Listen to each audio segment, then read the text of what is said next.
അതെന്തുകൊണ്ട് അങ്ങനെ സർവീസ് ഇല്ലാത്തത്? അല്ല, ഞങ്ങൾ ഇവിടുന്ന് കൊറിയർ അയക്കുമ്പോഴത്തേക്കും ഞങ്ങൾ ഫുൾ പേയ്മെന്റും ചെയ്തിട്ടല്ലേ മാഡം ഞങ്ങൾ അങ്ങോട്ട് അയക്കുന്നത്. സാധനങ്ങൾ ആൾക്കാർ അവിടെ വന്ന് എടുക്കേണ്ട അവസ്ഥയാണ്. തെളിവ് വേണോ? തെളിവ് എൻ്റെ കയ്യിലുണ്ട്. ഞങ്ങൾ ഡോർ ഡെലിവറിക്ക് വേണ്ടിയാണ് മാഡം ഞങ്ങൾ ഈ പൈസ ഇല്ലാത്ത പൈസ ഞങ്ങൾ അയക്കുന്നത്. കംപ്ലൈന്റ് ചെയ്യുന്നുണ്ട്. ഞാൻ ഈ കോളം റെക്കോർഡ് ചെയ്യുന്നുണ്ട്. മാഡത്തിന് അറിയാമോ?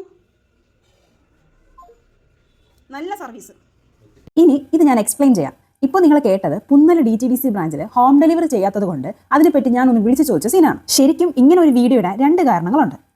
ഒന്ന്, പുന്നല ഭാഗത്തുള്ള എൻ്റെ ഒരു ഫ്രണ്ടിനോട് ഈ കാര്യം ഞാൻ കാഷ്വലി ഷെയർ ചെയ്തപ്പോൾ എന്നോട് അതിശയിച്ച് തിരിച്ചു ചോദിച്ച ഒരു ചോദ്യമുണ്ട്. ഈ പറഞ്ഞ ബ്രാഞ്ച് ഹോം ഡെലിവറി ചെയ്യുമെന്ന്. അപ്പോൾ എനിക്ക് മനസ്സിലായി ഇത് അവരുടെ സ്ഥിരം പരിപാടിയാണ്. അപ്പോൾ ഇതുപോലെ ഇതിനെപ്പറ്റി അറിഞ്ഞൂടാത്തവർക്ക് വേണ്ടി ഇങ്ങനെ ഒരു വീഡിയോ ചെയ്യാമെന്ന് വിചാരിച്ചു. രണ്ടാമത്തെ കാരണം, ഇനി എൻ്റെ കസ്റ്റമേഴ്സിനോ അല്ലെങ്കിൽ ഓൺലൈനായി സാധനം വാങ്ങുന്നവർക്കോ അയക്കുന്നവർക്കോ ഇങ്ങനെ ഒരു ബാഡ് എക്സ്പീരിയൻസ് ഉണ്ടാവരുത് എന്ന് വിചാരിച്ചിട്ടാണ്. അല്ലാതെ ഇതിൽ ആരെയും ഡിഫെയിം ചെയ്യാൻ എനിക്ക് താല്പര്യമില്ല.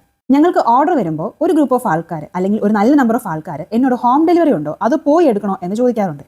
ഇവിടെ എനിക്ക് ഹോം ഡെലിവറി ചെയ്യുന്നത് കൊണ്ടും ഞാൻ ഇന്ത്യ പോസ്റ്റിനെ കൂടുതൽ ഡിപ്പെൻഡ് ചെയ്യുന്നതുകൊണ്ടും എനിക്ക് സാധനങ്ങൾ വീട്ടിൽ കൊണ്ട് തരാറുണ്ട്. റീസെന്റ് ഇന്ത്യ പോസ്റ്റിന്റെ സെർവർ ഇഷ്യൂ കാരണം എനിക്ക് DTDC ഡിപ്പെൻഡ് ചെയ്യേണ്ടി വന്നിരുന്നു. ഓണം സീസൺ ആയതുകൊണ്ട് തന്നെ കുറച്ച് അർജന്റ് ഓർഡേഴ്സ് ആയിരുന്നു. ആസ് യൂഷ്വൽ ആ കുട്ടി എന്നോട് ഹോം ഡെലിവറി തന്നെയാണോ എന്ന് ചോദിച്ചു. സാധാരണ പോയി എടുക്കാൻ വിളിച്ച് പറയും. മോർ ഓവർ ഭയങ്കര റൂഡായിട്ടാണ് അവർ ബിഹേവ് ചെയ്യുന്നത് എന്ന് പറഞ്ഞിട്ടുണ്ട്. അതുകൊണ്ട് തന്നെ ഹോം ഡെലിവറി ചെയ്യുമല്ലോ എന്ന് ഞാൻ എൻ്റെ ഹബിൽ പോയി വിളിപ്പിച്ച് ചോദിച്ചതിന് ശേഷം ബോക്സിന് മുകളിൽ ഹോം ഡെലിവറി എന്ന് എഴുതിപ്പിച്ചിട്ടാണ് ആ പാഴ്സൽ ഞാൻ ഇവിടെ അയച്ചത്. ഞാൻ 70 രൂപ ഷിപ്പിംഗ് ചാർജ് വാങ്ങി 126 രൂപയ്ക്കാണ് ആ പ്രോഡക്റ്റ് അയച്ചത്. ബില്ലല്ല എൻ്റെ കയ്യിലുണ്ട്.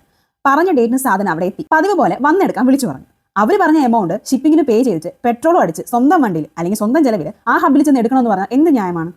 ഇനി അഥവാ അങ്ങനെ ഹബിൽ നിന്ന് സെൽഫ് കളക്ട് ചെയ്യണമെങ്കിൽ നേരത്തെ മെൻഷൻ ചെയ്യേണ്ട കാര്യമല്ലേ? ഇതിനെ നമുക്ക് കംപ്ലീറ്റ് ആയിട്ട് കൊറിയർ സർവീസ് എന്ന് പറയാൻ പറ്റുമോ? നമ്മൾ എല്ലാവരും കഷ്ടപ്പെട്ട് തന്നെയല്ലേ പൈസ ഉണ്ടാക്കുന്നത്. അങ്ങനെ വിശ്വസിക്കുന്ന ആളാണ് ഞാൻ. സോ നമ്മൾ കൊടുക്കുന്ന പൈസയ്ക്കും വില ഉണ്ടാവേണ്ടതല്ലേ? ആസ് എ കസ്റ്റമർ നിങ്ങൾക്കും ചില അവകാശങ്ങളുണ്ട്.